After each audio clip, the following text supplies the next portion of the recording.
বিসমিল্লাহির রহমানির রহিম। বাংলাদেশ জিন্দাবাদ। দেশ নেত্রী আদর্শ নেত্রী বেগম খালেদা জিয়া জিন্দাবাদ। বাংলাদেশ জাতীয় দল বিএনপি জিন্দাবাদ। শহীদ জিয়া জিন্দাবাদ। তারেক জিয়া জিন্দাবাদ। আসসালামু আলাইকুম। হিন্দু ভাইদের প্রতি আমার আদাব।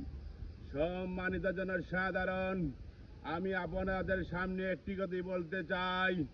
বিএনপি সরকারের আমলে জনাব সাইফুর রহমান বারবার বাজেট পেশ করেছেন সংসদ ভবনে। তিনি তখন অর্থমন্ত্রী ছিলেন। উনার মতো বাংলাদেশে কোনো অর্থমন্ত্রী বারবার বাজেট পেশ করিতে পারে নাই।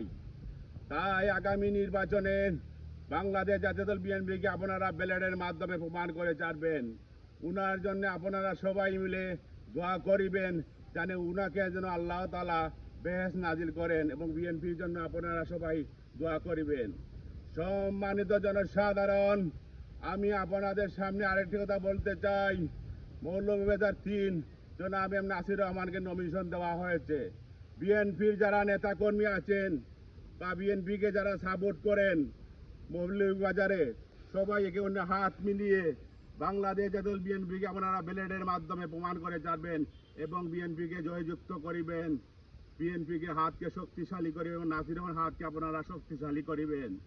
তাই আমার বক্তব্য দীর্ঘায়িত না করে বক্তব্য এখানে শেষ করিতেছি। বাংলাদেশি দীর্ঘজীবী হোক, বাংলাদেশ জাতীয় দল বিএনপি দীর্ঘজীবী হোক, আর আপনারা সবাই মিলে বিএনপির জন্য দোয়া করবেন। আসসালামু আলাইকুম।